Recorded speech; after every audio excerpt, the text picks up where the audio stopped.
Good evening and welcome to the Thursday, March 2nd, 2023 South Haven Planning Commission meeting. I will call the meeting to order. And Luke, if you would offer up the roll. Clark Gruber. Here. Larry Heinig. Here. Darrell Williams. Here. Michael Neese. Here. Amy Nichols. Here. Lige Hanny. Here. Janice Varney. Here. Tim Stegman. Here. Next item on the agenda is number 2. I'm here too, Luke. What? George Sleeper. Here. Oh, we missed you, didn't we, George? Okay. All present. Everybody's really here now. Item 2, approval of the agenda. I make a motion to approve the agenda. Second. It's been moved and seconded to approve the agenda. Is there any other discussion? Seeing none, all in favor, please say aye. Aye. All opposed? Agenda is approved. Item 3, the meeting minutes from February 2nd. Mr. Chairman, I move approval of the meeting minutes from February 2nd as printed. Support. It's been moved and supported to approve the February 2nd regular meeting minutes. Any further discussion? Seeing none, all in favor, please say aye. Aye. All opposed? Meeting minutes are approved. Next up, this is our first meeting operating under the new rules we passed last month. Kelly, there aren't any public hearings, correct? No public hearings tonight. Okay. So what that means, the next item on the agenda is item 4, public comment. And citizens in the audience may address the Planning Commission regarding items on the agenda for which there's no scheduled public hearing. So you can comment on new business items 5, 6, and 7 at this time, which is either the Maritime Museum, Gull Lake Marine, or the food trucks. So, Mr. Chairman, item 9 is also a new business item. Members of the public could comment on item 9 as well, oh, correct? yes. Very good, thank you. Item 9. Okay.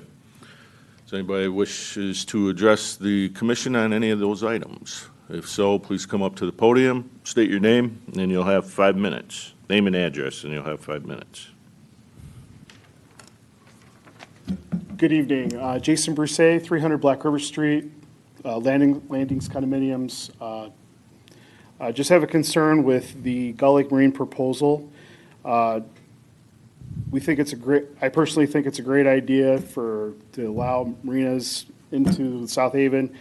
We love to see that kind of infrastructure being there because there's just a lack of storage facilities basically in the city and in the surrounding areas. However, our one concern that I have a concern of, is just basically the ability for traffic on the river to basically go back and forth on the river. And where that area is actually pretty crowded when we are dealing with a lot of boats that you have to use the bridge.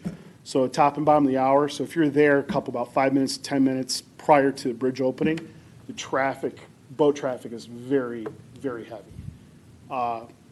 And quite frankly, we have a lot of large boats that are in the river.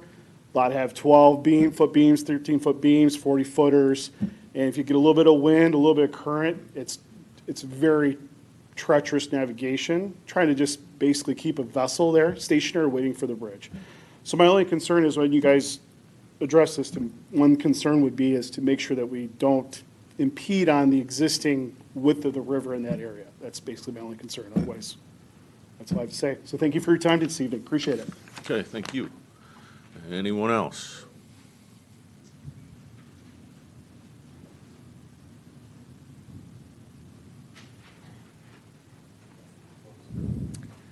Mary Hasley, 726 North Shore Drive.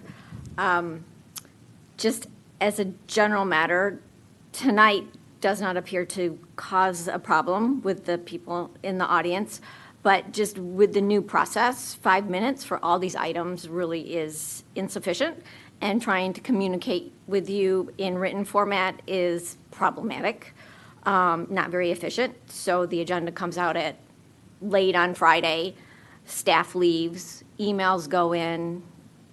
We don't know when they're sent to you. You probably review things over the weekend, so it's just not timely. I mean, did you even get my communication on the zoning ordinance comprehensive update? I have communication from you on February 3rd and 28th. Okay.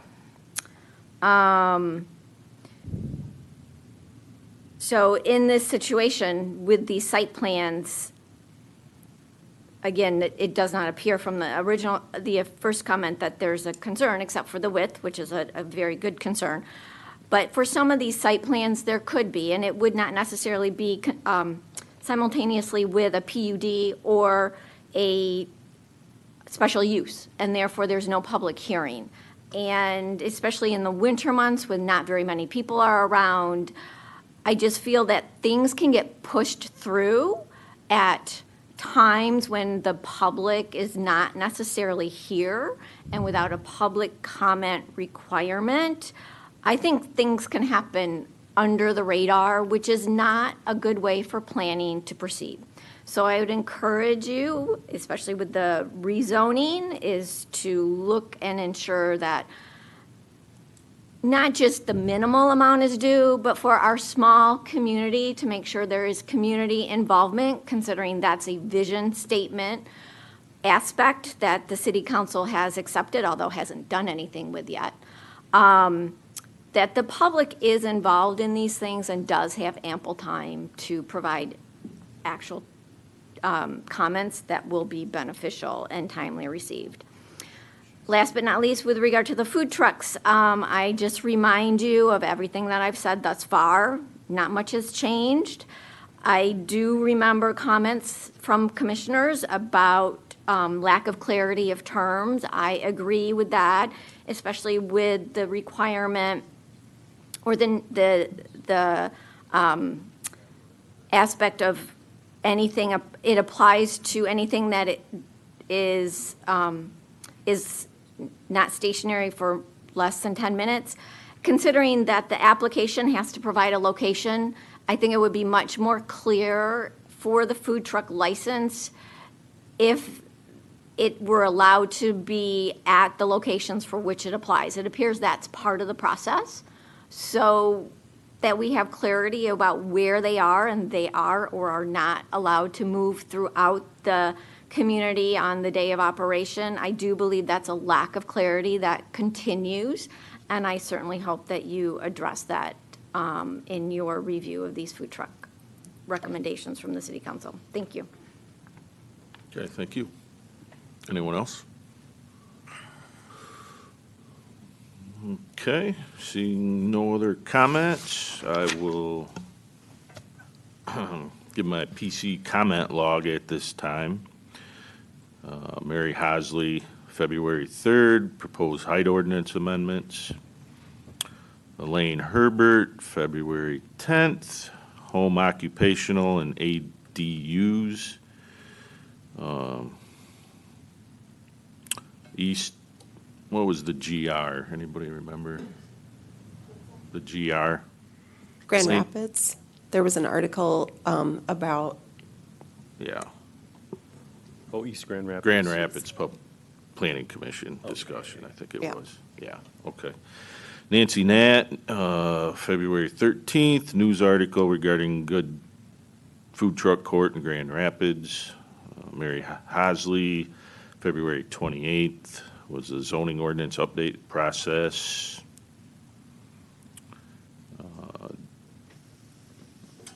Dan Agnello, February 28th, PUD's appeal to ZBA. And today, we received one from him for personal STRs. I think that covers all the email correspondence, does it not?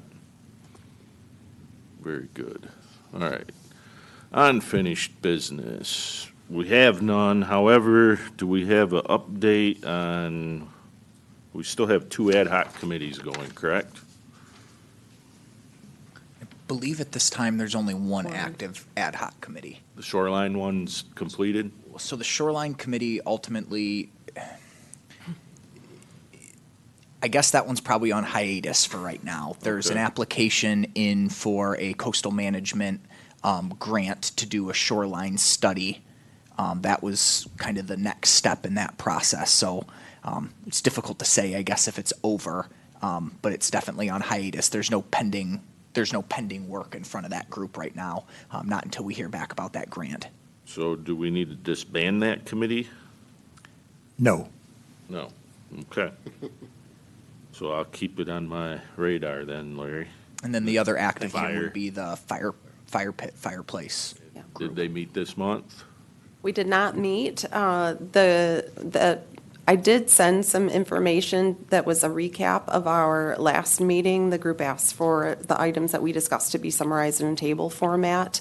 And so that was sent to the group for review. And after everyone has had some opportunity to do that, we'll reconvene. Okay. It's work in progress.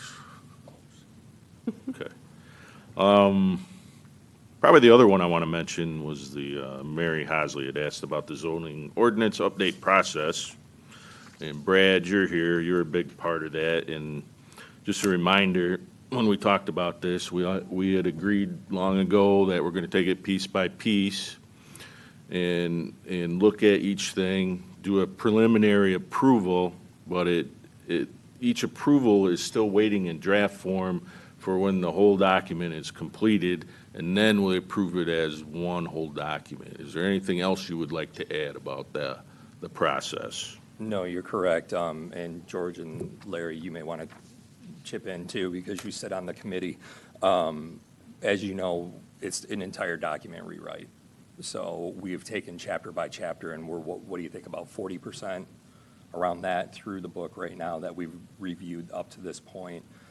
We've been working on the general provision stuff over the last couple months. As you know, that's a very large chapter with an awful lot of provisions involved in it. But that's pretty much where we stand as of right now. We are looking through each chapter and at each item in the chapters, but overall, it's a wholesale rewrite. And how many pages are we looking at? Remind me again what size the document is currently. It's about what, Kelly, about 150 pages? 250 pages. 250 pages, yes.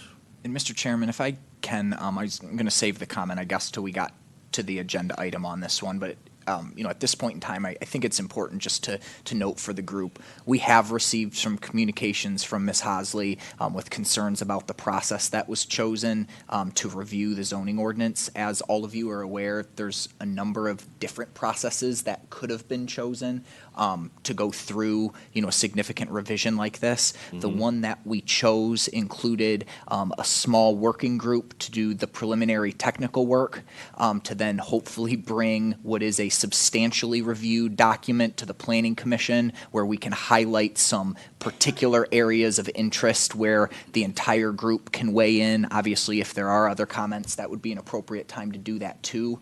The point of this was to try to strike the best balance we could between transparency and efficiency. I don't think any of us want this to be a process that's going to take 3 or 4 years. That is not uncommon when you review a document like this. We all are aware that there are concerns and challenges with the existing ordinance. So again, the process we chose was to try to strike a balance between transparency and efficiency. Okay, any comments on that before we move on? No?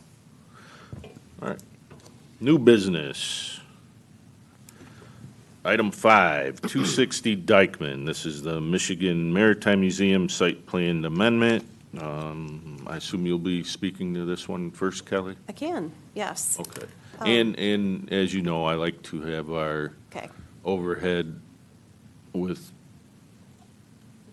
at least the first page for now. Maybe we'll move on to some of the other drawings as we progress. Would you like the first page of the staff report or the first page of the site plan? What do you guys want to see up on the screen to refer to? Site plan. Site plan, Okay. okay.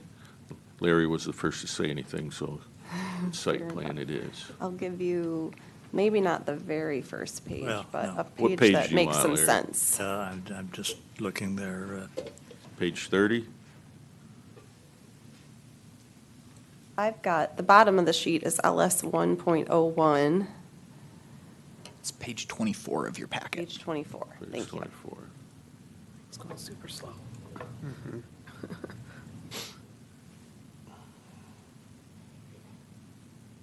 There we go. Okay, so Edgewater Resources, on behalf of the Michigan Maritime Museum, has applied for a site plan amendment. The site plan for this expanded museum campus was originally approved in 2019. And I hope you've all had a chance to visit the principal structure there, the newly built campus that's open to the public, and the museum's now ready to begin the next phase of construction, which will include the lookout building, renovations to the Jensen's building, and work along the docks and boardwalk. So I think this particular page is a nice one to look at because they've got described some highlighted and noted on the sides the changes to the plan. They're going to be reorienting the turf event lawn area, and that will be gated both from vehicle traffic and pedestrian traffic. They've moved the location of their boat display. They're going to be doing some additional landscaping work that's going to include some hardscape with pavers and additional plantings along with a rain garden. There is a note in your packet from the fire marshal about this landscaping area near the Captain Lou's south deck that you'll want to discuss in a few minutes here. The lookout building is going to be in approximately the same location, but the setbacks are being adjusted by about 10 feet to give it a 20-foot setback from each boardwalk. And they're also moving the life-saving service exhibit north of the lawn event space. Toward the water, we're looking at replacement of the floating dock south of the Padnos boat shed and replacement of the fixed dock around the south and east edges of the property. They're moving boat lifts between the two piers there, and they're proposing a 45-foot extension of the fixed dock known as the Orley Dock. So this project has been reviewed and approved by the Harbor Commission at the February 6th meeting. You've seen reviews from the city engineer and from the fire marshal in your packet. So there are some notes there that we don't necessarily need to go into in detail here tonight, but that any action to approve this site plan amendment would want to take into account. We have representatives from Edgewater here, and we recommend hearing from them about this project prior to discussing the site plan. Okay, thank you. Edgewater like to come up now? Thank you very much. And It's working? if you need her to flip to any particular drawing, This plan's just fine. So I'm Okay. Greg Wycamp with Edgewater Resources. Thank you for your time. I think just a quick comparison to what we approved a few years ago. Probably the biggest change and most significant is we had originally, and the thing we talked about the most last time was the space along the riverside of the Jensen buildings. As you recall, we had a floating dock that used to go alongside that fixed boardwalk, and there was a lot of concern and questions. We started with originally you had the Jensen docks that were well out into the river, and then we pulled that back to a marginal walk, and now we've just pulled that out altogether. So it's actually opened up the congestion through the river much more even so than the previous plan. So that's very good. The rest of the edge conditions, like I said, it's mostly interior kind of modifications with the site for simplicity of the sort of the narration of the interpretive story of the museum. You can just make out the ghosts of the lines through the space for the fire marshal's access.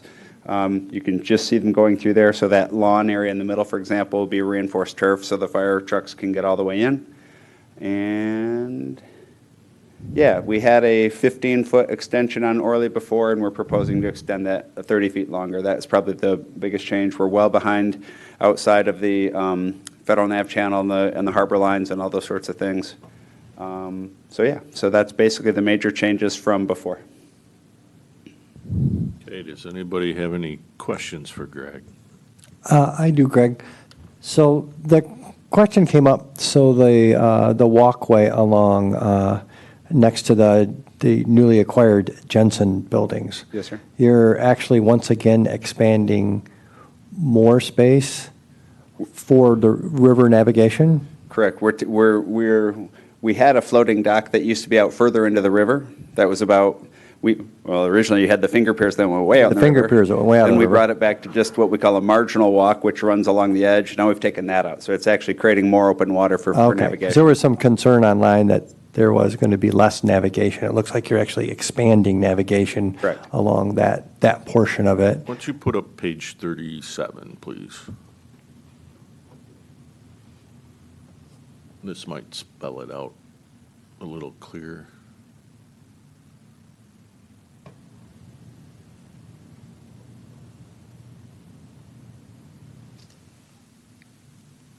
Yeah, I guess we don't have a photo of the historic points, but anyway, if you recall, those finger piers used to go out into the Oh, river. yeah.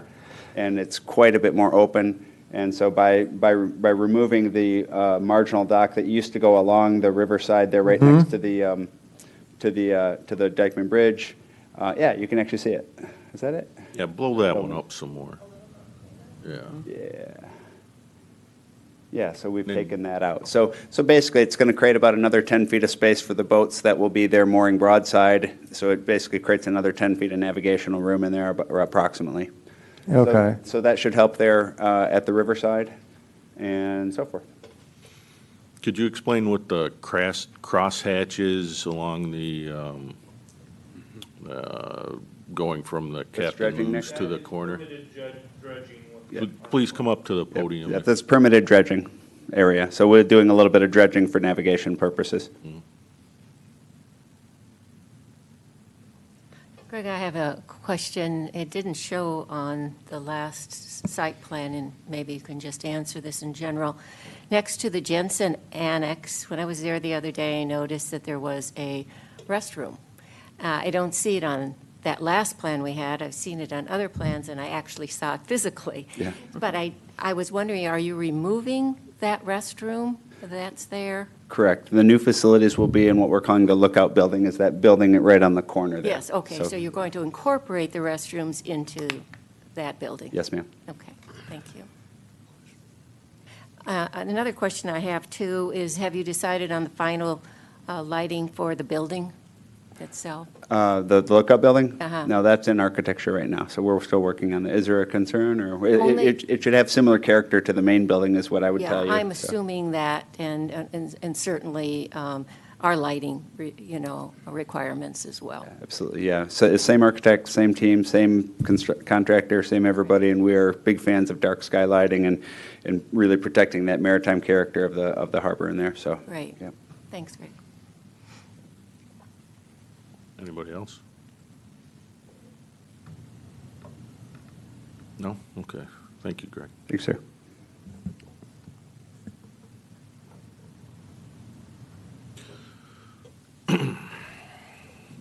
All right, let me get back to the beginning.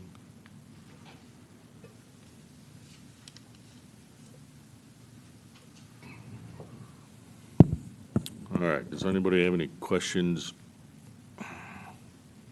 about compliance items that the fire marshal noted?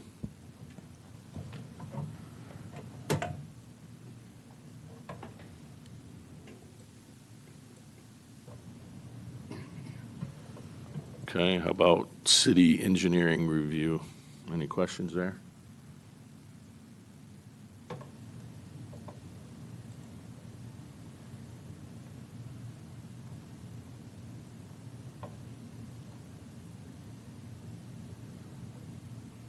Okay.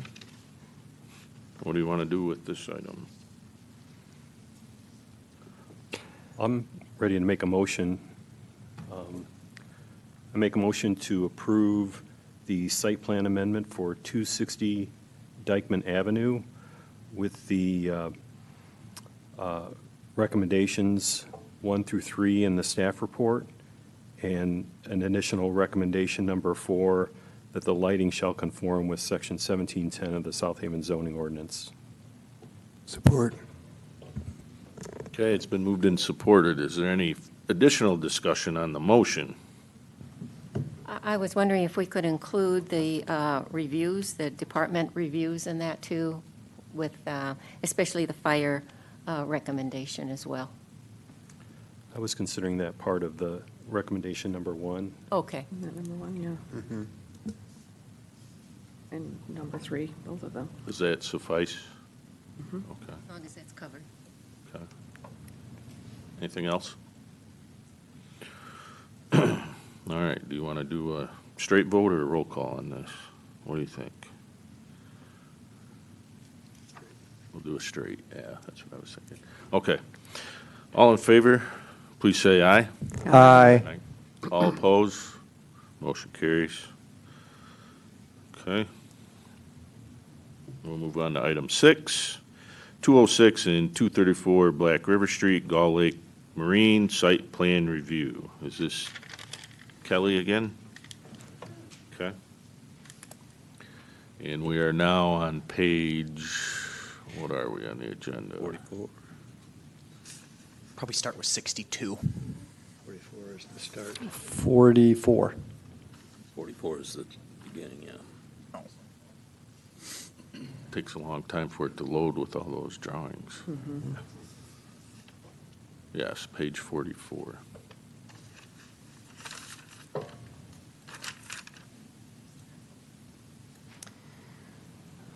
Okay, so Edgewater Resources is queued up again. On behalf of Gull Lake Marine, they've applied for a site plan review for the properties at 206 and 234 Black River Street.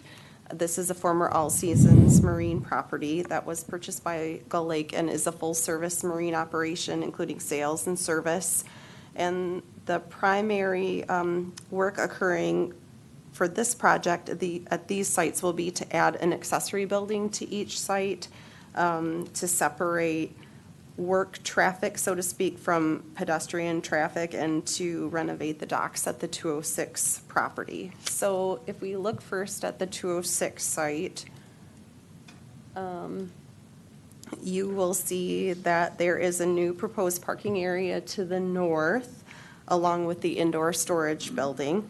And this building is also the proposed location of some of the needed parking at this site. So this is an item that you all will want to be sure to discuss with the applicant. To the south of this building, there is a new outdoor boat showroom and a pocket park, which you can see if I move this up just a little bit. And then moving to the water, the site will see the removal of some of the southern piers, to install broadside courtesy docks.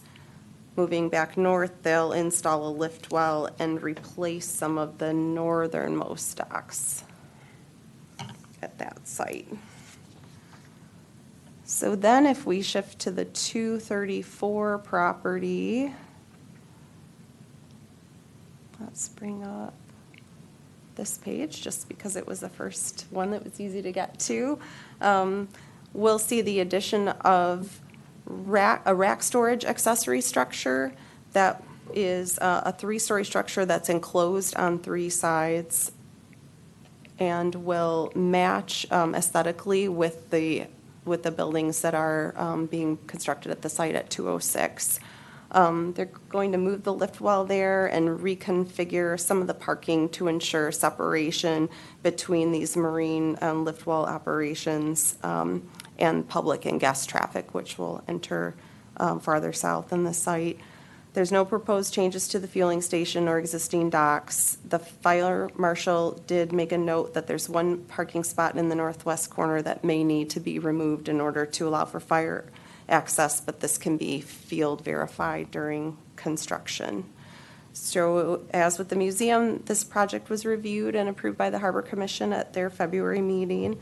And you do see the reviews from the fire marshal and engineer that includes some notes that you would want to include in any action that you might take to approve this site plan. So we've got representatives from Edgewater and from Gull Lake here with us tonight if you're ready to hear from them. Mr. Chairman, if I can, while the applicant comes up, just want to acknowledge one of the public comments that we got, speak a little bit about some of the discussion the Harbor Commission had about this project, particularly the upriver location. So the discussion of the congestion around the Dykeman Bridge on both sides was something the Harbor Commission discussed, and ultimately what they determined was that yes, those areas of the river are congested, and that this project would not exacerbate the congestion in that area. They are replacing docks. They're actually reducing the total number of docks in that area, and creating a little bit more space immediately by the river. The proposed docks are not extending any further past the harbor lines than what's there right now. So that was a topic that was thoroughly discussed, and Harbor Commission ultimately determined that this project was not going to exacerbate that. The other comment I'd like to make, if I can, is just how excited we are that Gull Lake Marine is going to be investing in these facilities. Many of you know through your time in South Haven how these all-seasons marina properties were historically important to the success of the riverfront. Having Gull Lake Marine come to town and look to invest and really update these facilities and modernize them is really exciting for us. Just want to highlight that they have worked really closely with Edgewater to design these projects to align closely with the 2019 strategic planning that was done for these properties. If some of you will remember, in about 2018, 2019, the city was actually considering making a grant application to try to purchase these properties, and as part of that they did some thorough visioning and goal setting for what types of features and what these facilities would look like, and everything from the additional wells, the in and out storage, the rack, the pocket parks, the public broadside docking, the additional storage, and I could go on and on. These are all of the features that were discussed at those times, so quite excited to have this project before you all, and I'll turn it over to Greg. Okay, Greg. Thanks, sir. I imagine you have some additional things maybe you want to say other than what Kelly and Griffin said. Sure. And and after that, what I think we should do is go to each piece of this as separate items. Certainly. That way, if you have a question about the main facility, we can go through those. And then if you have about the other facility, we'll go through those. And that's how we'll tackle this. Sure, absolutely. Again, Greg Wykamp, Edgewater Resources. As Griffin pointed out, exactly the same concern we all had. We're not extending past the existing docks, and we're going from 34 existing slips down to about 18. So we're actually reducing the number quite a bit. And I thought it's particularly nice is down by the drawbridge at the south end, you'll see the public broadside courtesy docks. One of the big things from that study we all did together in this room was more places for the little dinghies to go around, the dinghy docks, and so that's part of that. So that should actually, again, should open up and create a less congested area around the dock around the bridge on both sides.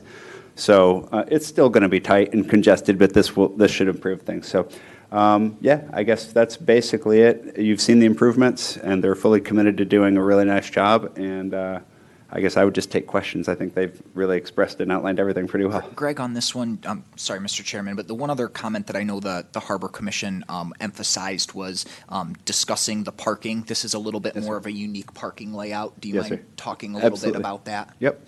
Yeah, so since we're upstream of Dykeman, you all know this, but downstream of Dykeman as a marine use, there's a different parking requirement. Up here, we have a parking requirement where we have the parking there to the north of the building. That exact number of spaces does not comply with the code exterior, so what we'll be doing in the summertime is we will be doing the additional parking that's required by code inside the buildings. Because those storage buildings, of course, in the wintertime are full of boats, and therefore the customers are not there. But in the summertime when it's active, we have some of the parking outside up above, as you see there, the number 2.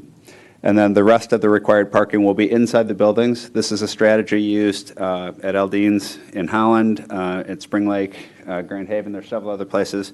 So the point is you have this big empty building where all the boats were stored. You put the cars inside, and the customers actually prefer that because it's parking inside. So we'll meet all additional parking requirements inside a building as opposed to outside, which is at first glance, it would look like we're not meeting the requirements, but that is how we will do that. And staff's recommendation is just making sure that that's documented in the condition, in any conditions that the planning commission may require. That would give staff the teeth to, enforce if necessary.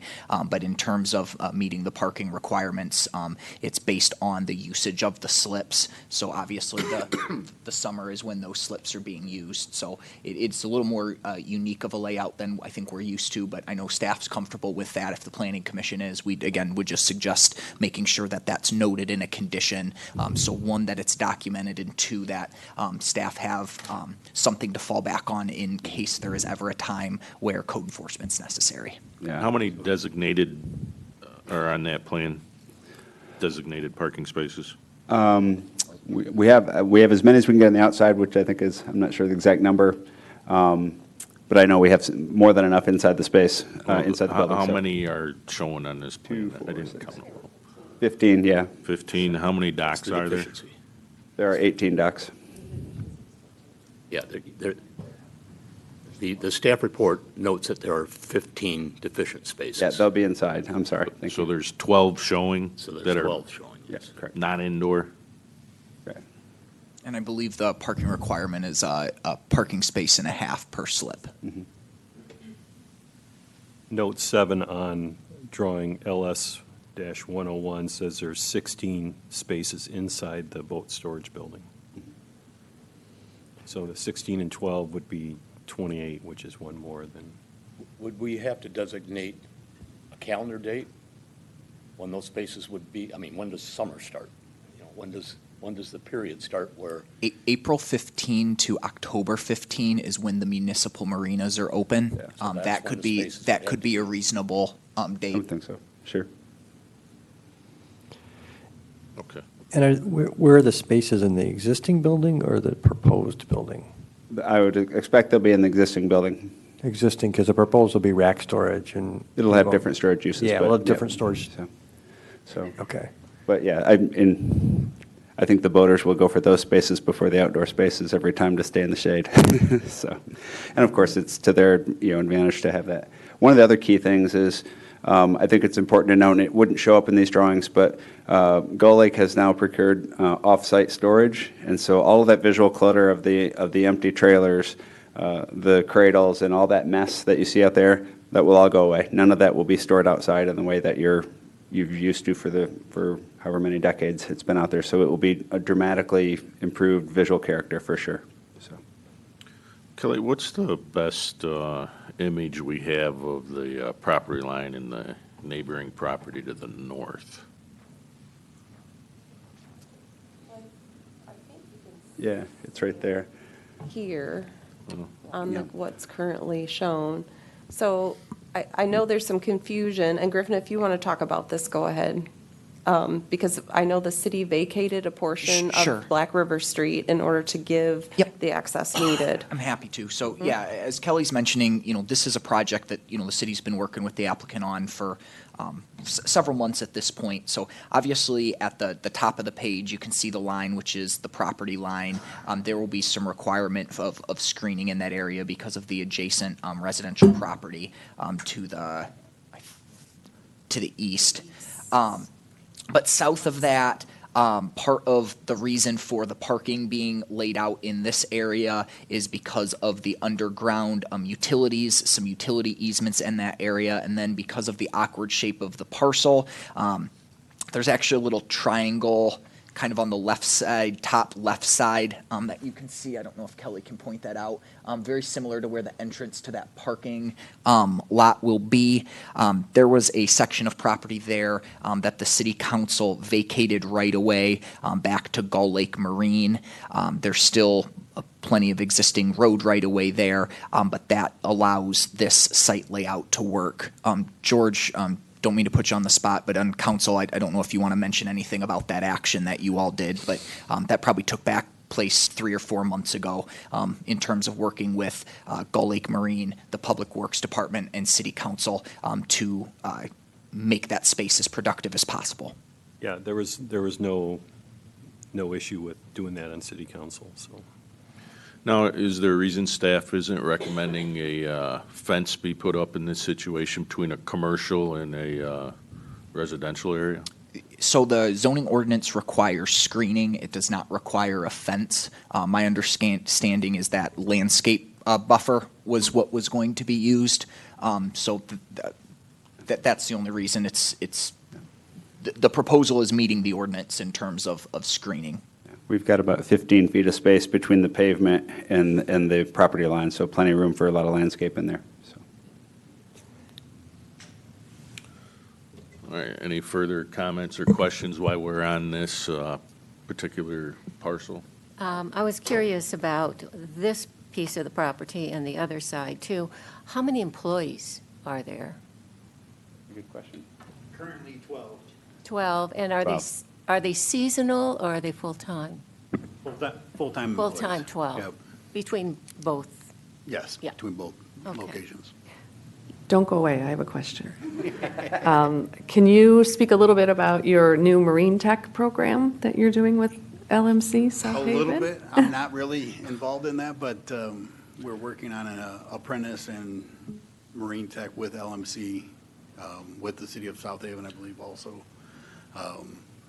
I think there's 5,000 needed marine techs in the country, so it's definitely needed. Coming out here, we realized all seasons only had one, and that's about the only one in town. So it was a definite add that we had to do. We've also added a marine electrician. Need is out there also, so. and I appreciate you responding to that question, but it's really not germane to what we're trying to do right now. No, but it applied to employees. I Like, understand. I'm going with workforce I development in understand that one. but let's keep moving along, and we can save that for the comments. I do have one question. Thank you. And I think Jason had brought this up, so follow me here. It appears that the new construction will be replacement and not really adding to the congestion in that area. However, we are putting in a new well, correct? Correct, And that's going to feed off from a dry dock storage. correct. Okay, here's the question. How many boats per half hour, because that's kind of when it goes up and down, do you think you would be able to put into the water? Because that kind of makes is it 3 extra boats? Is it 2 extra boats? Just to at least feather out this question that came. At the 234 site currently, boat-wise, it's about 3 an hour. 3 an hour, okay. So at least we've talked about that there could be something, but we're talking about approximately 3 extra boats, because that is, there are times it can be constructed, or you can see people heading off because they see it open and they got to get there, but, okay. And we're adding a Speedy Dock app for our RAC customers, and it'll be set every 15 minutes or a half hour, Okay. depending on the time It all, of day. it all depends, but that's really, I think, the only potential congestion. So it's something that we have talked about. And Harbor Commission, I really look to them. But I think that's something when you start thinking about it going, I think it's a great, unique idea. It is a spot that's there, but, okay, we talked about it. Thank you. And I assume the docks to the south are used for the in and out? Yes. Those aren't seasonal? No. Yeah, okay. All right, should we? I have, It's really the same boats. Yeah, it's the same boat. It's just going to be somewhere, but at least it is, a thought, and we'll just have to see how that goes. But I don't think 3 an hour is a lot, but it is another, boat and a half every time I have one final question. I know you're going to be doing some dredging, so where will the spoils go from the dredging? So we'll work with Eagle on that. That's Environment Great Lakes Energy, the Michigan agency, formerly DEQ. Once we comply, we have to go through the testing, and assuming it's clean, it will go one place. If it has any issues, it would go to a different place. So we will resolve that when we go through the permitting process with Eagle. Remind me to talk about that in our ending comments. I still have some ideas on dredging that I think we need to look at, but, okay. Anything else while we're on this plat? No? Okay, let's move to the other one then.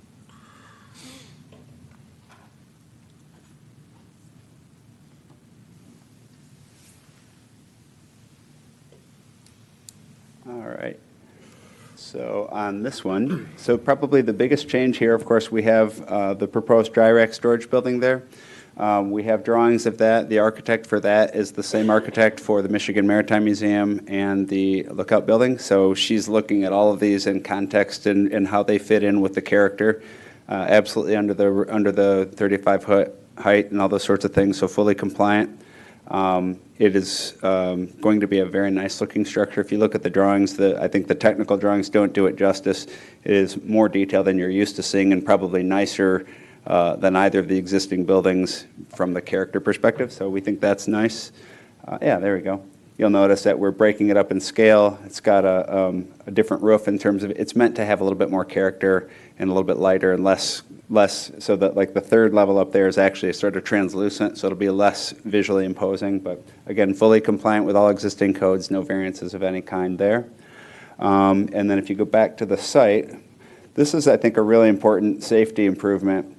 Currently, so you see where the boat lift well is. We're also, let me just talk about the boat lift well. Currently, right there near M1, the boat lift well currently goes back into the site. And what we're proposing to do here is to cover that lift well. This is a question with Eagle and the Corps about what strategy they would allow us to do that. We may fill it in, the lift well, or they may require us to deck over it if they don't want us to fill it. Either way, that's really a question for Eagle or the Corps. It doesn't impose any further out into the water, creates no issues beyond what's currently out there now. But the main thing is, right now, with the original configuration, all of the visitor traffic that parks on the river side of the big building currently drives through the service area. And from a safety perspective, the last thing I ever want to see is a pedestrian or a car driving through where forklifts and travel lifts are moving, because obviously that's a conflict.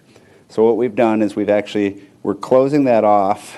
We're going to leave it. We've worked with the fire marshal about bollards and things like that so the fire can get around, but we don't want the customers anywhere on this side of the building anymore because it's just not safe. So we're moving the customers to the other side, and they're going to come in on the west side and then make their way to the river side of the building. And that's an awkward little space in terms of parking. If you've been in there now, we actually have fewer spaces in here just simply because we're trying to make them a little bit more standardized. But again, that's the big change. So we would access it from the west side instead of the east side. And we should have more parking on the north side now because we're not storing all that visual clutter in the trailers and the cradles and all that stuff's going to go away. So we should actually have better parking on the north side as well. Does that affect the fuel storage at all? Fuel storage stays exactly where it is right now. You can see that tank right there in the middle of that will not move. So. Any questions?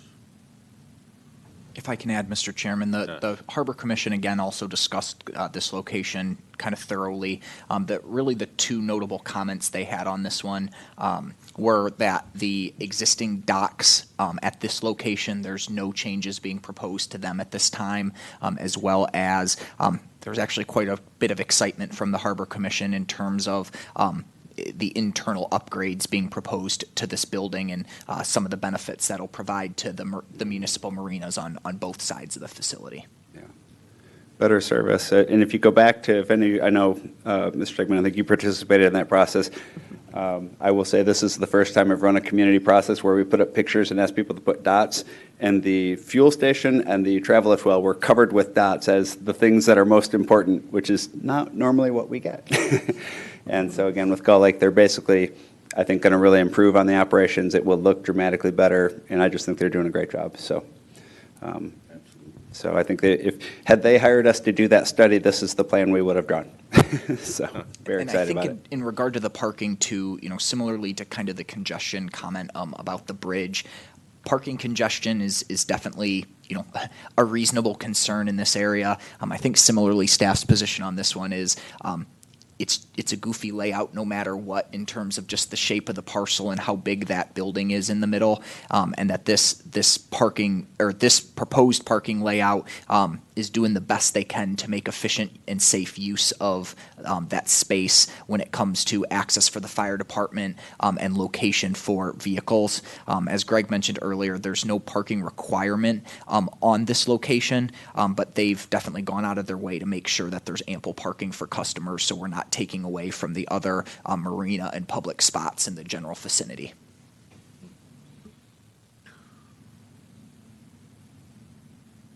Well, it may be awkward spacing now, but I think when it was originally built, it was for the stevedores to unload the ships, so.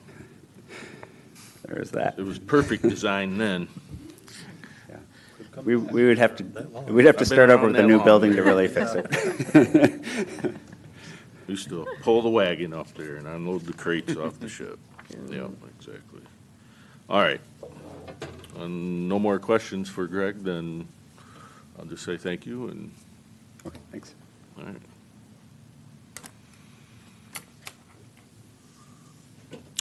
So the recommendations are page 51? 51. 51. Tim, may I ask a question of clarification of the staff? Yeah, absolutely. And actually, Griffin, you can probably answer this. So in response to the citizens' concern about the navigation, what, again, was the position of the Harbor Commission?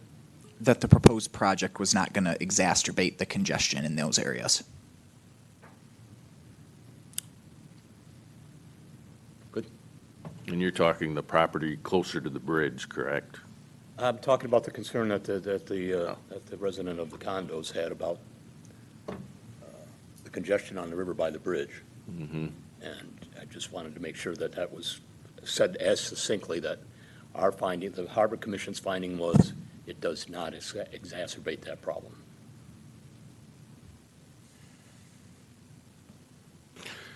All right, so going through these recommendations, number one, could you guys elaborate on that a little bit?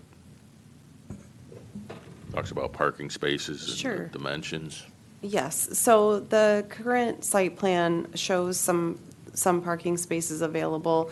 They didn't give us the dimensions of the parking spaces. We were able to measure the size to know that they were compliant, and we just would be looking for a final plan that gives us those dimensions along with a final stall count that includes the outdoor parking and the indoor parking.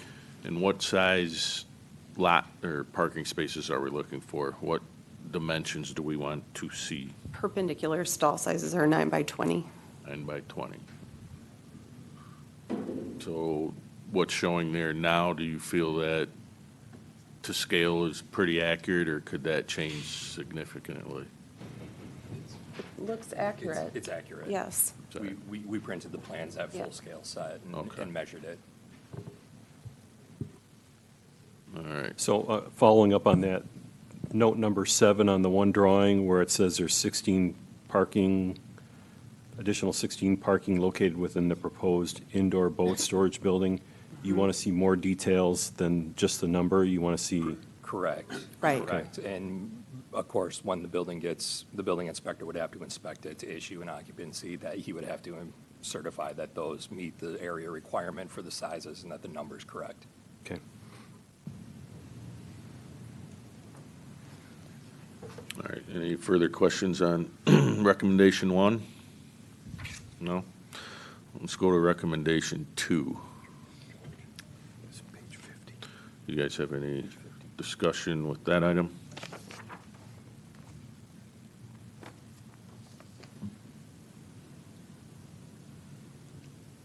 So I had a question on recommendation number 2. When I read that section that's referenced there, 1812, it talks about in cases where an applicant can demonstrate the required number of spaces is excessive, and it doesn't seem like the applicant is saying that that is the case. Correct. That's our understanding. right. They're just proposing an alternative way alternative. to meet the requirement. Yep. Right. So I'm even wondering if we even need recommendation number 2. My perspective is that if 1 and 2 are related, and if you choose number 1, that number 2 is probably not needed. Okay.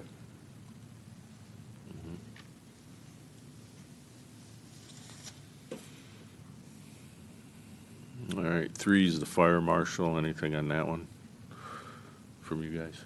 No? Well, this is kind of related. So Okay. it seems to me 3 and 4 are kind of similar. They're related, yes. So I would say if we go with number 3, we probably don't need number 4 because that is covered in the fire marshal review.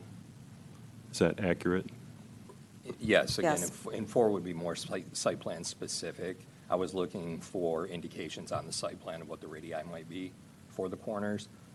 If the fire department's satisfied with it, they do measure that, then I'm satisfied with it as well. Yeah, I think you could look at number 4 as like a 3A, just more detail, right? Okay. Here's how to do 3. 5, pretty standard. 6, signage. Any questions on that? I would think if it goes outside of what staff can approve, then it would come before us with a signage. But, that's why we've got the rules. You can do this, then it has to come to us. I'm good with that. My understanding is they've gotten some new signage already installed and already approved, as well as Gull Lake Marine did go to the zoning board of appeals within the last 6 months to get a variance on a sign. So that's the thinking through that piece of this is not past them. Because our sign ordinance is rather interesting, and there are multiple buildings, right? So it could be an issue. Which one? 7? Applicant received permits, so Eagle's a big one for this, right? That's the last one. Yes, Eagle and Army Corps for the dredging. Now, some of these, Eagle wouldn't be required for some of the project to begin, but other parts of it would.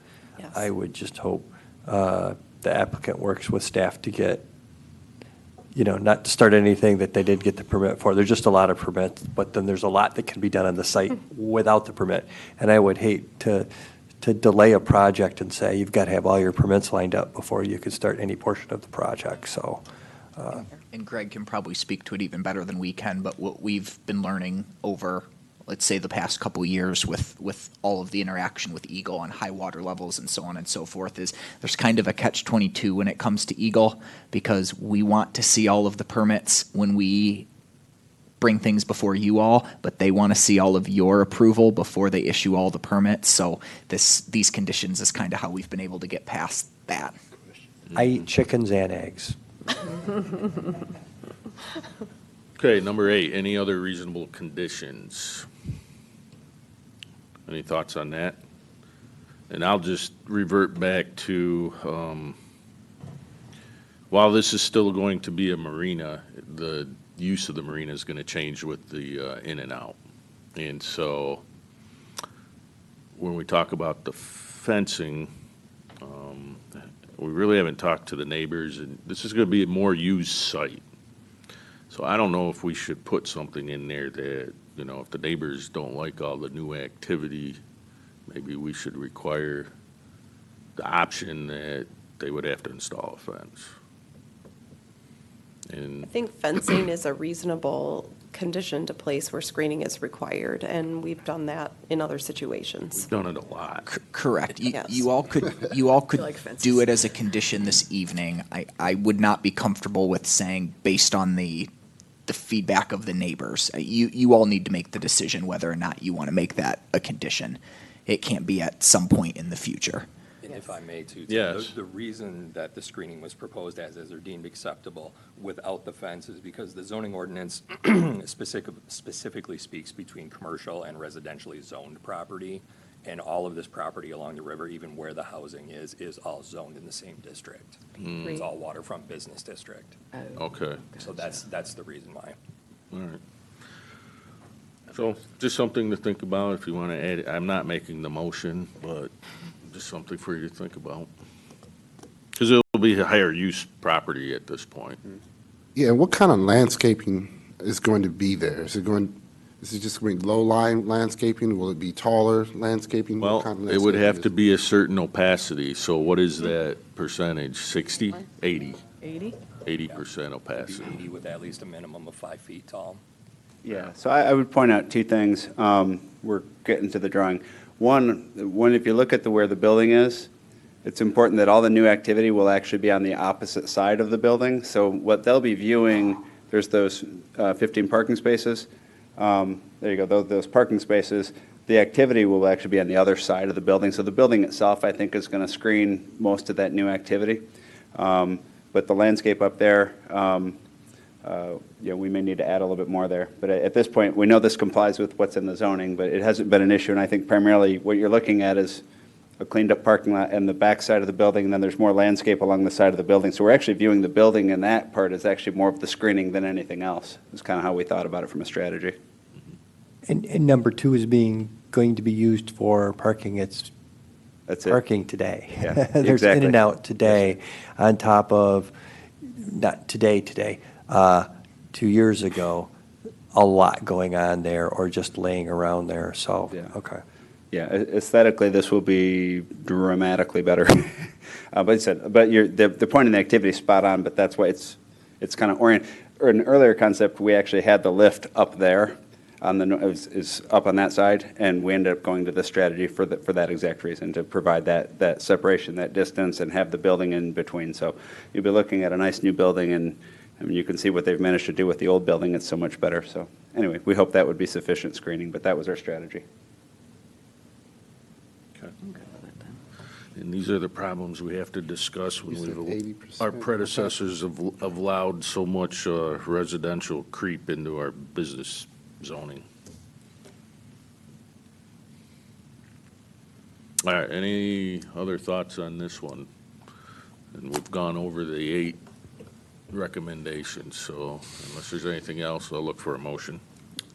I'll make a motion to approve the site plan for 206 and 234 Black River Street to include the staff recommendations from page 50 and 51, 1 through 8. 7. I was going to do 1 through 8 as posted, and then remove number 4.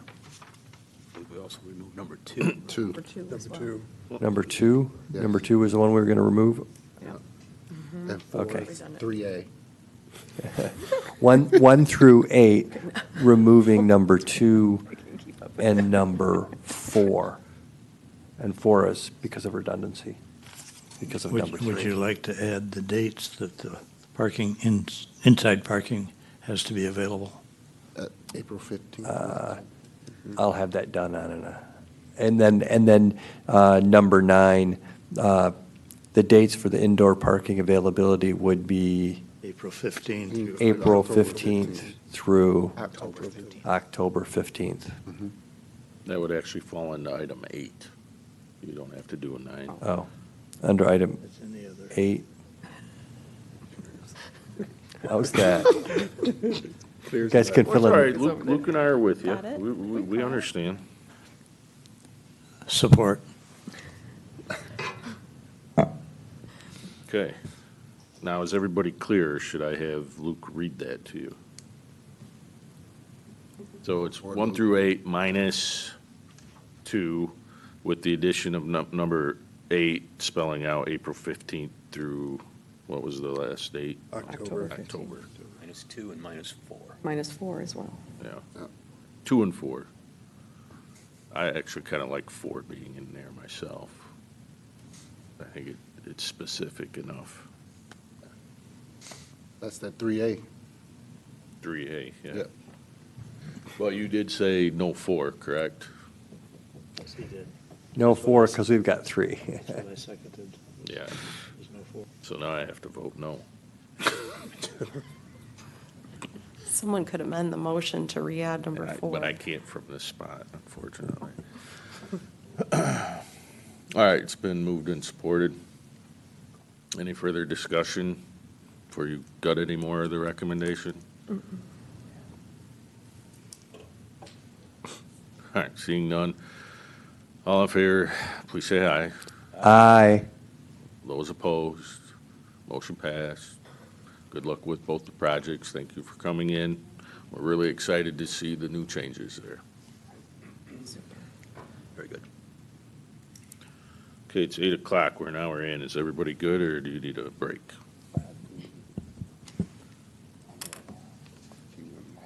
Good? Good. I'm good unless you're going to bring a food truck in and give us a snack. Okay. That's so not funny. Let's Right. let's move on Not to approved yet. Let's prove on to food trucks. Okay. let's move on to page 89. 89. Oh my gosh, no wonder I'm not getting there. This thing takes forever. 89. All right, who's Kelly? Is this you again, or is this Griffin? Well, I can start, and then I can kick it over to Griffin for any additions. Okay. So, thank you, Clark, for the segue. We have food trucks back on our agenda for tonight. I'm sure you all remember working on proposed food truck amendments for most of 2022. This body eventually moved food trucks onto city council, which the council took up in June, after our June meeting. The council considered that text, but they did not approve it. So they eventually held a workshop in November and considered some revised text in January of this year. And this text included 2 options, one that included a food truck park and one that did not. And while the council did not take action at their January meeting, when they met again in February, they voted to move forward with the version that did not include food truck parks. And that's the version of the text that you all have in your packet this evening.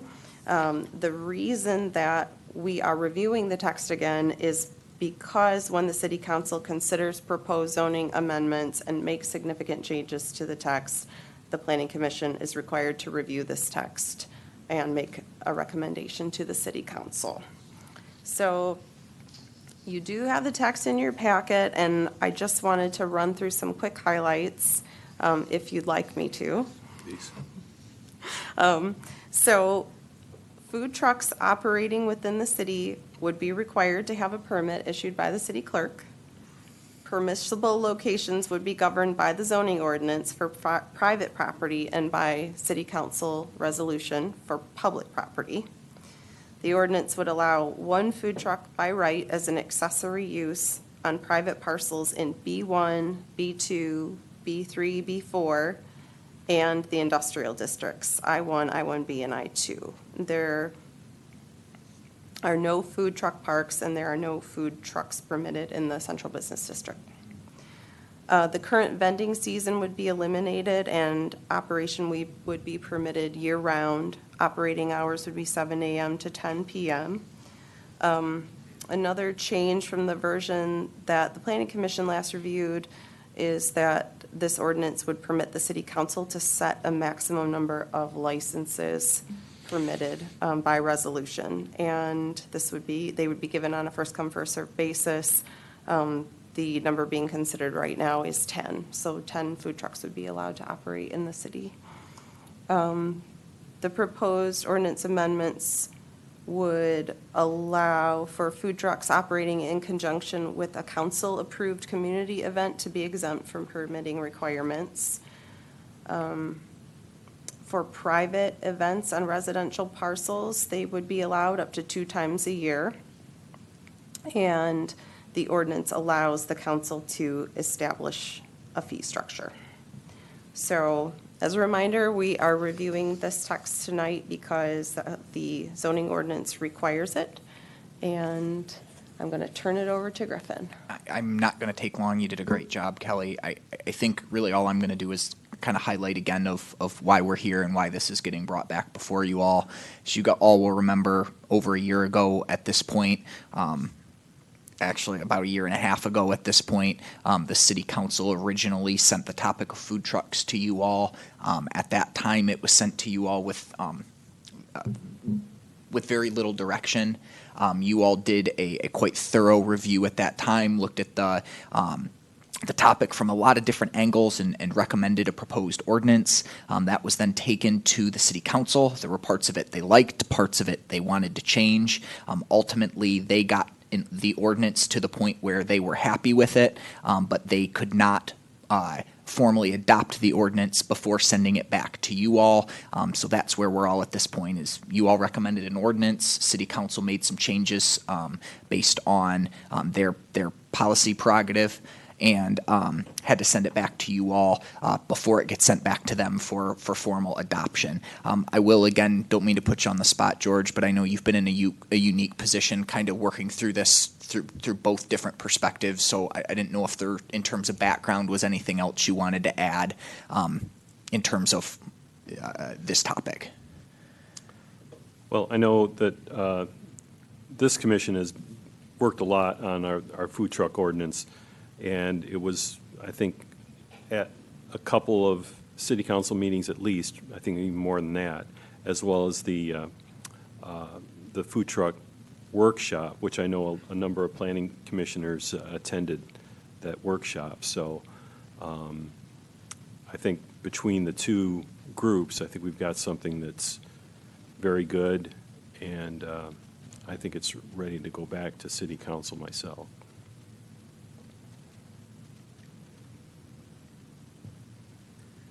Questions? Any questions for staff? Yeah, I have one. And pardon me if I didn't do my homework well enough, but what did we do with the properties that have kitchen permits already, that originally we were talking about maybe allowing them to have one? Is that still in this? No, that was something that was included in the planning commission's recommendation, and city council removed it. Right, so anything downtown? No. Correct. Unless it's done as part of like a special event permit. Correct. Understood. And I will, and I apologize, I don't mean to overcomplicate this. Food truck parks and the downtown were two topics that the city council went back and forth on several times. I do think there was some interest, at least in some city council members, to maybe consider those again at some point in the future. But I also think the recommendation that's before you all this evening, at least in part, had some background in this has been something that's been worked on for over a year at this point, and we're getting towards the summer season again. So I think the city council's goal was to try to get something in place for this summer that is a step in the right direction, that's progress. And if that's something that needs to get revisited, or maybe revisit the topics of food truck parks or food trucks in the downtown, I at least know there were some council members who specifically expressed interest in those topics at some point in the future. The other question I have for clarification is, Mr. Brooks at one point expressed a concern that we hadn't defined food trucks well enough. It's my understanding that Trevor still intends to vend food from that parking lot. Correct. City staff Won't have wheels.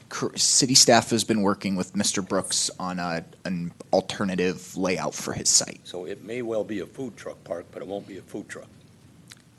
It may be some kind of food vending park, yes, but we'll have to wait and see. My understanding is if there is a site plan, it will get brought before you all at some point in the future. I have one other question. As far as the special use, say during, I'm going to say, let's say Blueberry Festival, because that's where we have a lot of families in town, and it's impossible to get into restaurants. Could food trucks use the special use permit to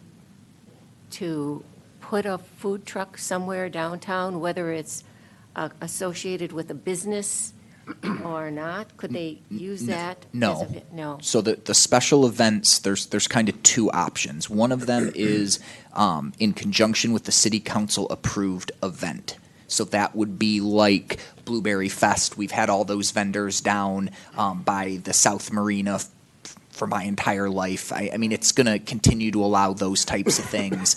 If there was, I'm trying to think about farmers markets, those types of formally approved events by the city council. The other special event type option is on private residences for private parties, graduation parties, so on and so forth. And it even specifically mentions that those are only for those private parties. A general member of the public couldn't walk up and purchase something from the food truck at that time. Yeah, I understand that part. I was just thinking, well, it's getting personal when you have grandkids and you go downtown and you can't find a place to eat. Right. So that was where my question came Yeah, from. yes.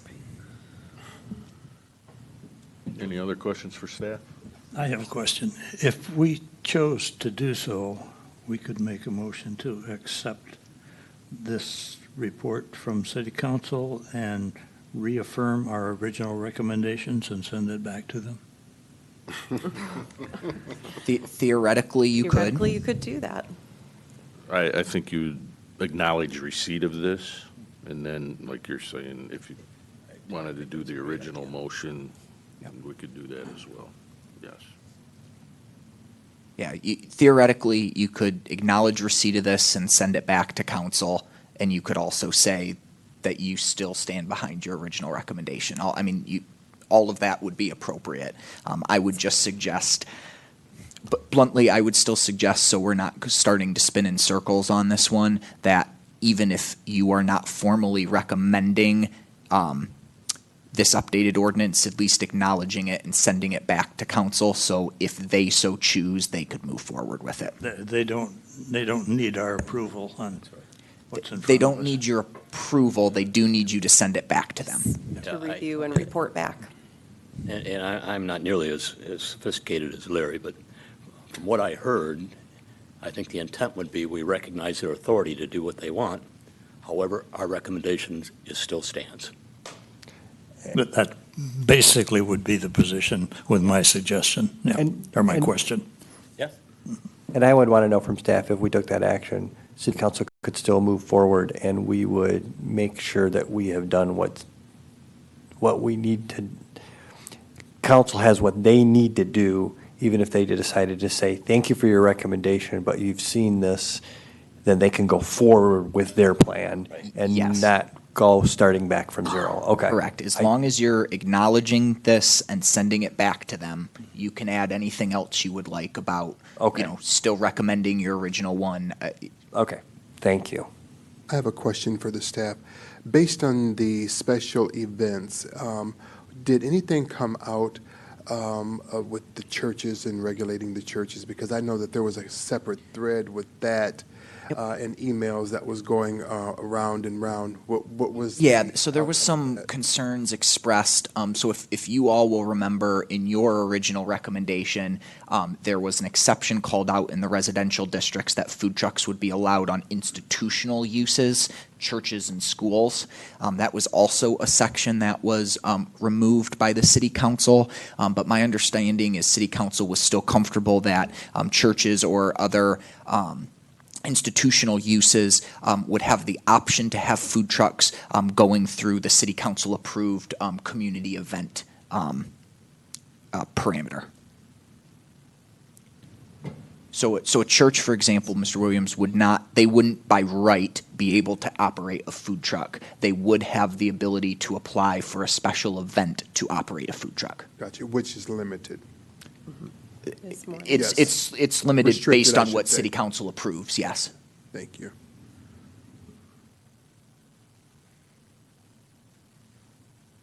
Okay, unless there's anything else, I'll entertain a motion in some way, shape, or form.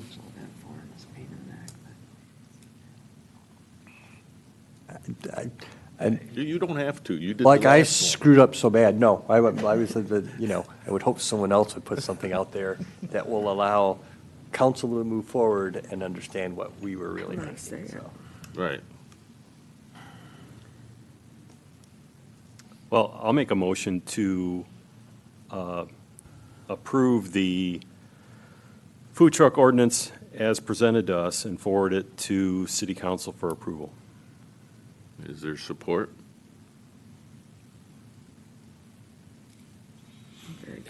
Can we talk about what approval means? No, let's go, there's a motion on the floor. Is there support? Seeing none, I will entertain another motion.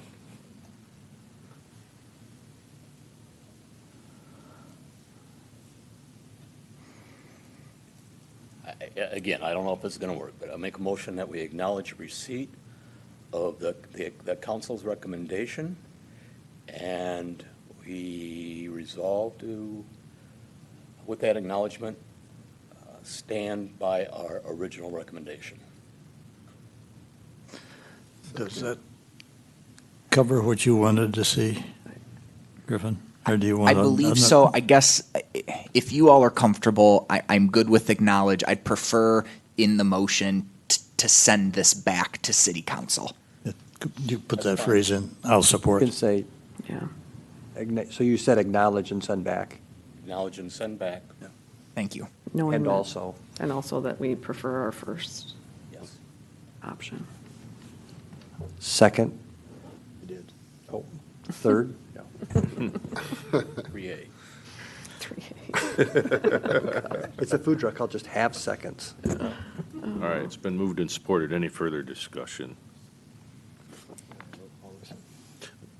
Yeah, I probably will, but I'm going to make a couple comments. So I did go to the city council, and I mentioned, and I know I've mentioned this at these meetings to George multiple times, I'm still not satisfied with the discussion on the definition of a food truck.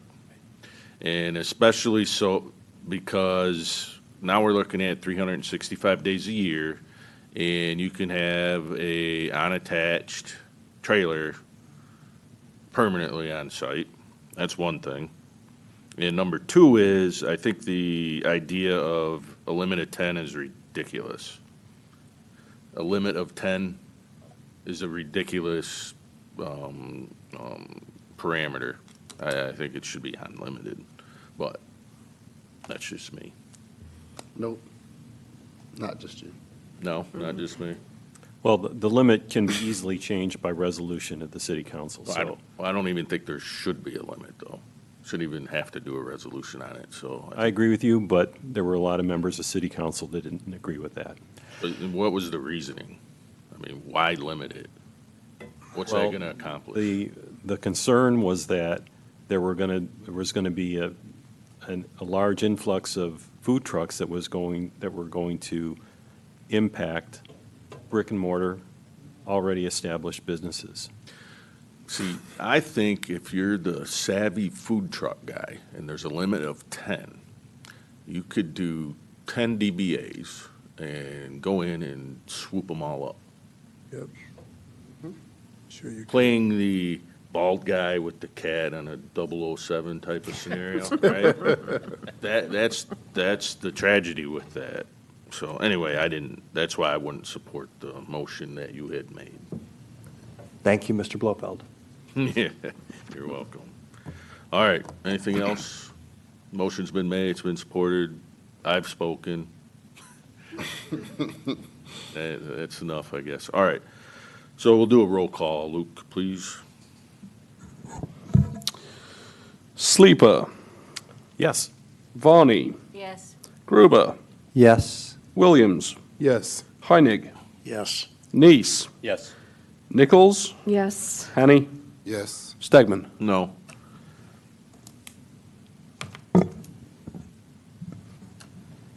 Okay, next item, public comment. Citizens in the audience may address the planning commission regarding items that were not on the agenda. I see we have two left, and our perennial speaker, Miss Mary. Yeah. Mary Hasley, 726 North Shore Drive. So I would like clarification on when the next fire pit meeting will be. And from previous comments tonight, it sounds like information was disseminated to the workshop people. And it just is very frustrating when the public does not have the same access to the information. And then they have very little time to review when the workshop finally gets set with very little notice.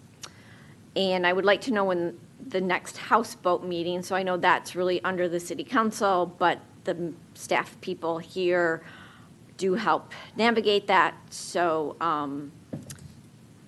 I believe that that is going to be sometime this month. It would be nice for clarification.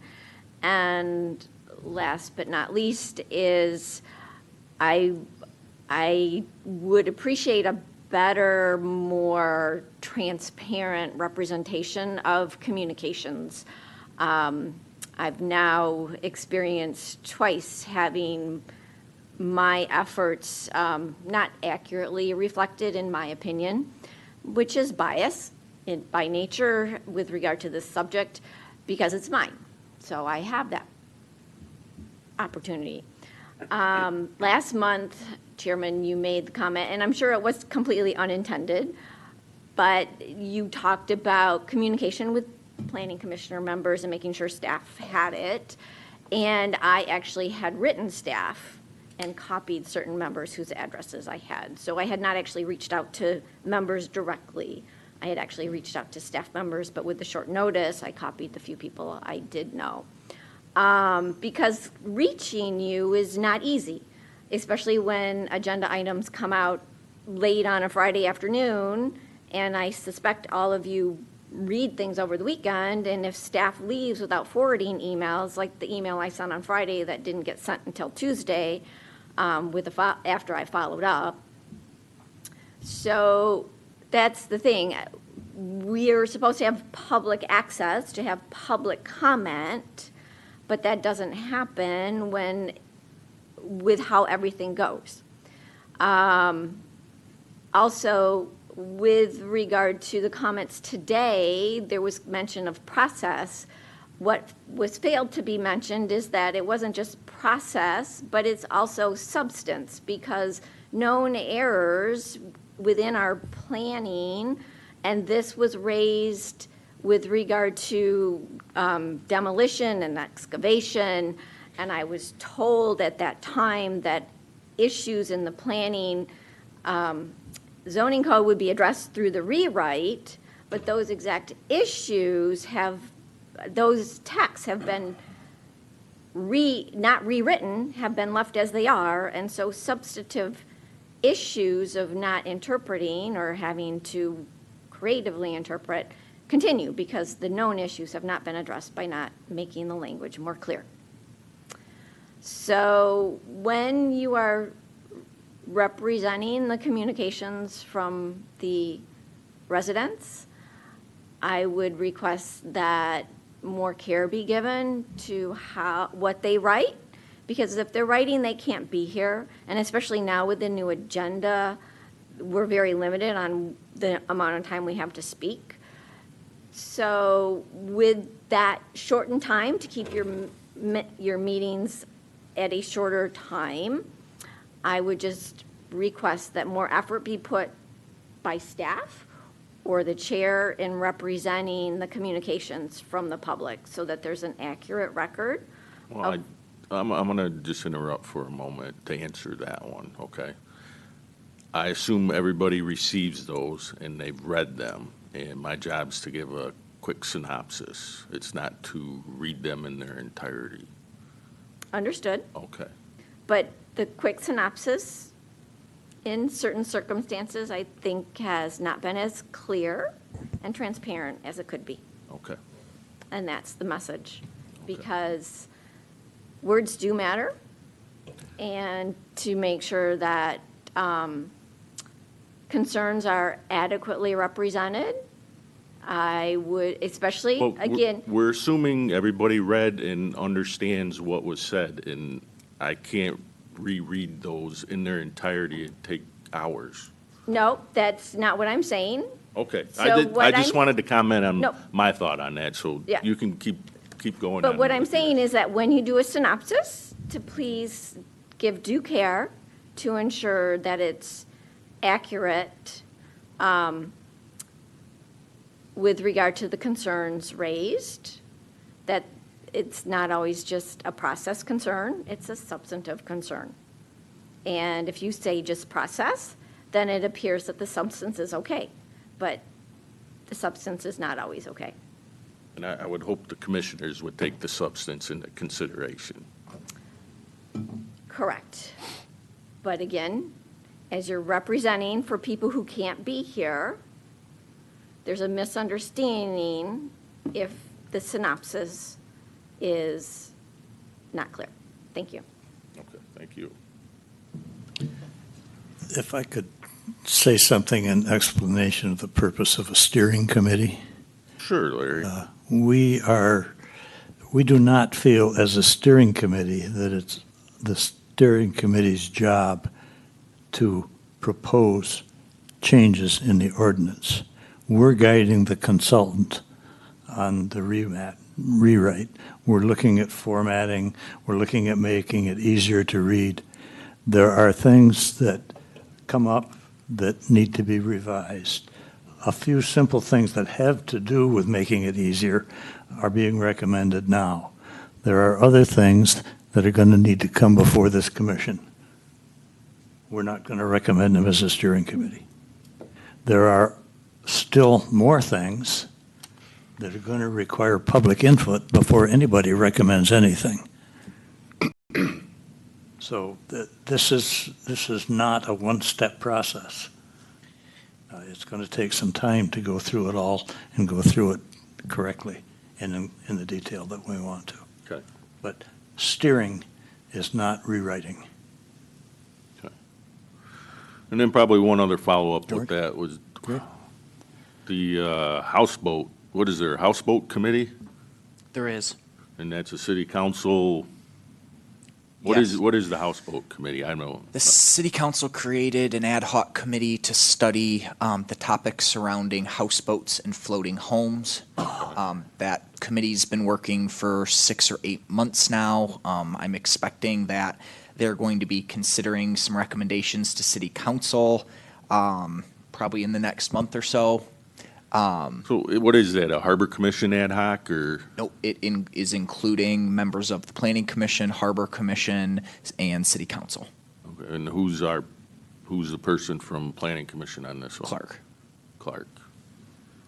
Why did we talk about this before? I just. Yeah, we drawing a blank looked on it. for volunteers from the planning commission, last July at some point. Oh, is that, okay, that's probably why.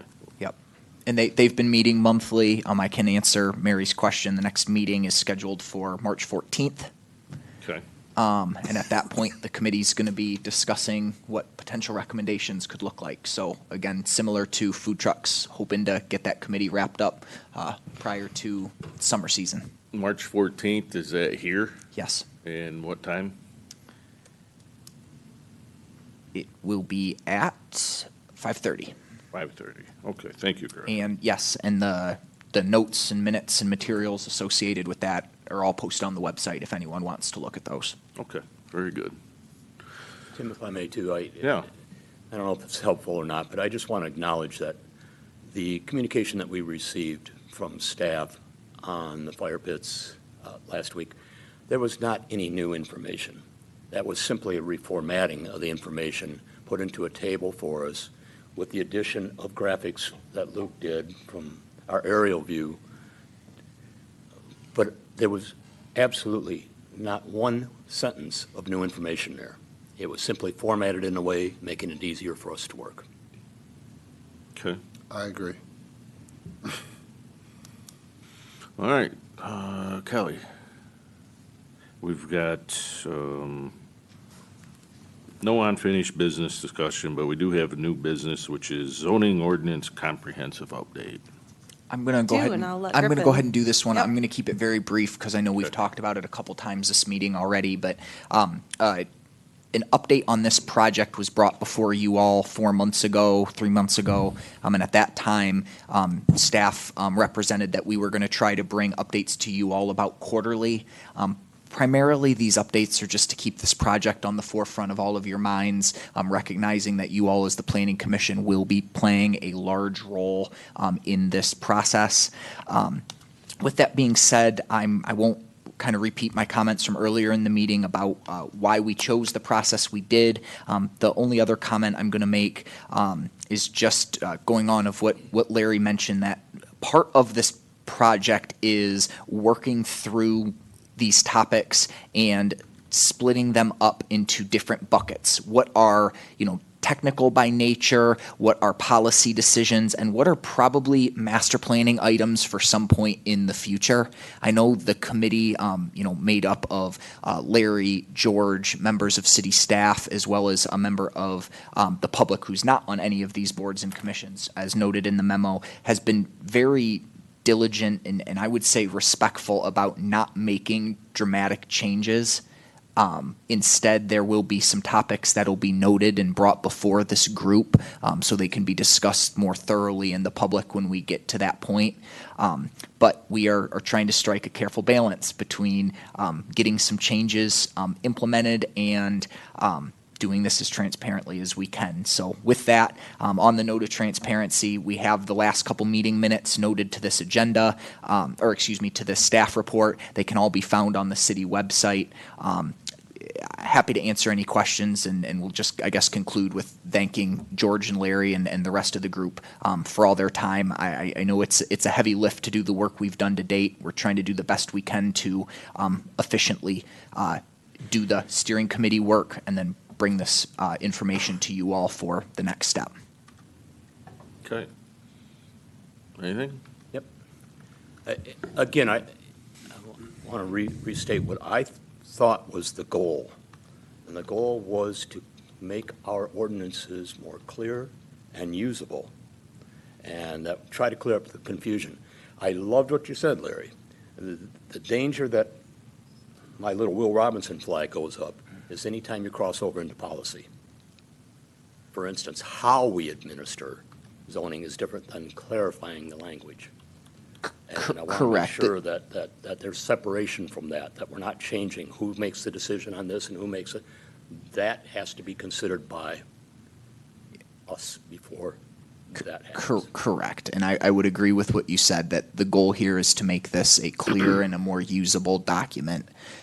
I guess I'll push back a little bit going, these ordinances, they are policies in and of themselves. I mean, that's why we have city council eventually even has to consider them. So, I mean, there definitely is some discussion going on in policy, but the big picture policy decisions really are those items that this steering committee has gone, we're not touching those. Those need to get brought before these other groups. Well, even the small ones, I'm assuming, have to be brought to the Planning Commission before. Well, the entire documents will get brought before the Planning Commission. So, thank you. I would just like to interject. Throughout this process, there's been this little thread going through it about the opportunity, not just through the ordinances, but throughout everything that's coming before this body, of community involvement. And that's community involvement is not community alone and involvement alone. It's an active piece. And one of the things I think this body has done a good job of in this new format is giving multiple different ways in which the community can get involved. And how the community gets involved and how much the community gets involved isn't up to this body. Our responsibility is to create the opportunities for that involvement to happen. And just like the folks on this board make time out of their lives to volunteer, to be here and do this, the community has to do the same. And I just wanted to go on record to say that, because community involvement is not up to this commission. It is up to the community. Just wanted to say that. Well said.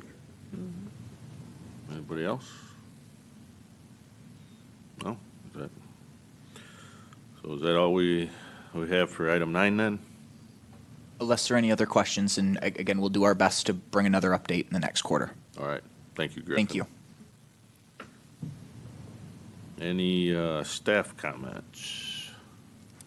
Well, I just wanted to point out my lovely cake on the table here. I do have a birthday coming up on Saturday. Griffin has a birthday coming up as well. Mr. Chairman, you've got a birthday, so I wanted to acknowledge all of our fun March birthdays and to thank you all and to also thank the city staff who provided a nice lunch for us, a birthday lunch, and it just helps us to feel supported and welcome and appreciated. So, so thank you for that. Okay. Any other than March 14th at 5:30 meeting, any other meetings? I'll work with the Fire Pit Committee to get something on the calendar. Okay, thank you. Brad, anything? No. Luke, how's the chess game? It's good. I got a 12-year-old that wants to play all the time, so.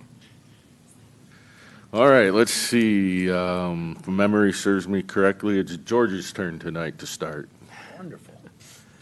Well, I was just going to say that based on all the discussions about the different committees that are out there, I just want to thank these commissioners because we've got a lot of stuff going on, and it's not just our monthly planning commission meeting. There's a lot of people involved and a lot of other stuff related to land use, and I just want to thank everyone for their efforts in that area. That's it. Mike? Yeah, a ditto to that. I guess the only other thing, two things. Is that cake keto approved? No. I can answer that, no. That cake is out of order. I really do want to reinforce what George says. I couldn't be more pleased that Larry and George are working on that committee. I appreciate the work you guys put into it. So thank you very much, and staff as well.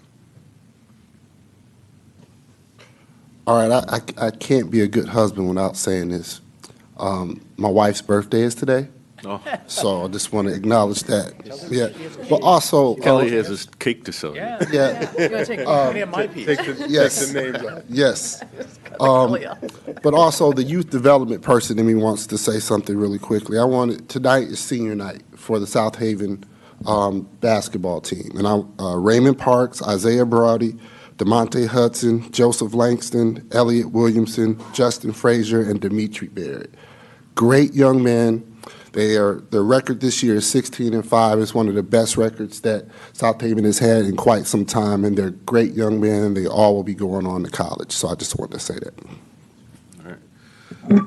Amy, before you start, you do have an opportunity. I'll let you call up anybody from the audience. Oh, okay, because I would love to do that. Thank you. Come on up, because I would like to clarify where I was going with my comment about Now's the time. about your students. What I didn't really say very well is how many students are in that program are going to be in that building, because that mattered to me. But so do you know how many students are in the program? I don't know. Okay, I do know when it starts though. It starts in mid-March. I know that, but I don't know how many students are in there. But I know it was pretty full Yeah, already. I can help a little bit, Amy. Yeah. So we brought up a little bit earlier in the meeting, maybe not in the most appropriate point, but the city of South Haven has been working closely with Lake Michigan College as well as Gull Lake Marine to try to implement a marine tech training program here in South Haven. One of the conversations the city had with Gull Lake Marine really early on was kind of about what Janice was mentioning about how do we increase the number of full-time skilled labor jobs here in South Haven. And one of the biggest challenges we had is state of Michigan is top 3 in boater registrations out of the country and bottom 10 when it comes to licensed marine technicians. So there was a really clear gap there that I think all of our groups felt like we had a really unique opportunity to try to fill. So Really appreciate Gull Lake Marine's involvement, as well as Jeremy Burleson and Lake Michigan College for their initiative to pick that up. In under 6 months, we were able to really turn this from an idea into a temporary training program. The reason I call it temporary is, again, like so many things we try to do, progress over perfection, right? So we were able to start really quick and start to get kids or adults or whoever registered in training programs this late winter and early spring. They will be doing some in-classroom work here in South Haven at the Lake Michigan College campus, and then they will be doing some hands-on work with some of our local marina operators, as well as going to a lab space in the Metro Detroit area in a partnership with Macomb Community College. Part of the goal right now is to get the program going, and long-term, I know all of our groups are going to continue to work to see if there's a way to build a marine tech lab in this area, and really, instead of great groups like Gull Lake Marine needing to send people to Florida or Wisconsin or other places for training, how do we get other places to send their professionals here? So really excited about where we might go with this. We're still early on, but really pleased with the progress to date, and Gull Lake Marine's been a big part of that. Yeah, it's something we started maybe 2 years ago, of trying to get apprentice or set up, and then coming out here and just all work together, and it was awesome. Awesome, thank you. You're welcome. Jim, I know I had my chance, but this relates to that. The other thing that's important about that is we have tried so hard to get an active workforce development program at Lake Michigan College. And this is a great start at that. They also have on their platter, we're looking at several incubators in food processing and a couple other areas that this has really helped push that momentum ahead. So we have noted that one of our deficiencies in South Haven is not only in marine, but workforce development in general. Absolutely.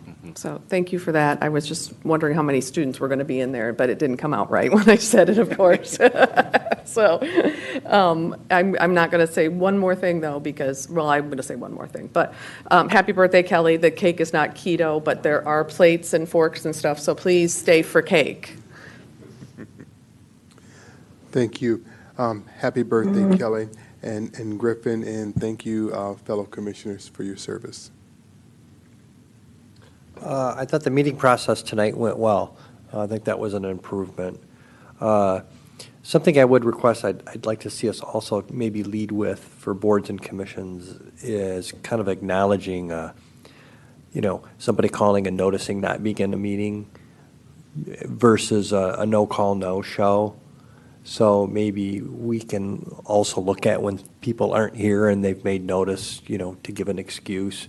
Just to have a public record of that. I know the chairman did do a little shout out last time for me. That was nice.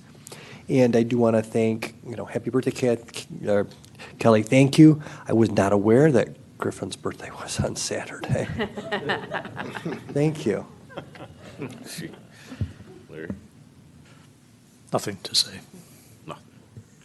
Janice? I just want to follow up on Amy's congratulations to Gull Lake for what they're doing. Also, a good shout out needs to be to the city staff. They've worked very hard in conjunction with workforce development as well. And they were determined and they were persistent.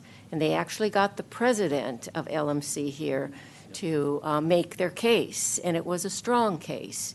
And so as a result of everyone coming together, an active kind of coalition of various groups, we were able to get this program here. But I think it's wonderful that you're so interested in having this here, but also that you're looking at how you can solidify the program possibly in this area down the road. So thank everybody. There was a big effort on everybody's part to make this happen. Okay. Well, I just have a couple items. First one, and you can see this with Gull Lake and some other projects that have gone on. In the last 5 years, maybe last 10 years, you're really seeing the culmination of tons of hours of people like us sitting at these boards and commissions for the last 40 years. And it's all coming to fruition now, these things that have been planned for decades. So that's exciting to see. It really is. Next one. This year, I would like us to put to bed the CBD property line issue. I don't want that to fall between the cracks, and that's the 0 setback or 10-foot setback, or what that really means. Adjacent wall, shared wall, especially with things that are about to go on in the downtown, right? Okay. And the last one, Janice, this is what I wanted you to remind me of. I was just Okay. about, but you beat me to it. Okay. As planning commissioners, and the fact that our entire river is now one giant dock, dredging becomes an issue these days. And something I proposed for the last 15 years has been for us to look at Black River Park, between the bridge and the boat launch, and actually planning on maybe putting a seawall in there and making that an area where dredge spoils can be offloaded to dry, because usually the dredging's done just before or after boating season, right? We need a designated location for that to be done, because there really is no spot to offload anymore unless you have the Corps in here doing beach replenishment. And how this continues to never be put on the city council priority agenda is beyond me, because we are a town that derives great income from the boating community. And it's important that from now to 100 years from now, we have a spot to offload dredging spoils. So that needs to happen, and, a lot of talk, and we don't have the funds for it. Well, that's one of those I think we got to find the funds for and make it happen. So that's it. Those are my 3 things. Can I ask a question? Yeah. Where does it go then? What happens Then it goes now? to the approved landfills, depending on what class it is after being tested. But it needs to dewater. So, George, that's poking you right there. All right, that's it. Thank you, everybody, for coming tonight and for your time and attention. And I'll entertain the motion to adjourn from somebody that hasn't made a motion yet tonight. A motion for tonight's meeting to be adjourned. Okay. Support. It's been moved and supported. Any other discussion? Seeing none, all in favor, please say aye. Aye. All opposed, motion carries. This meeting is adjourned. See you April 13th? Second Thursday.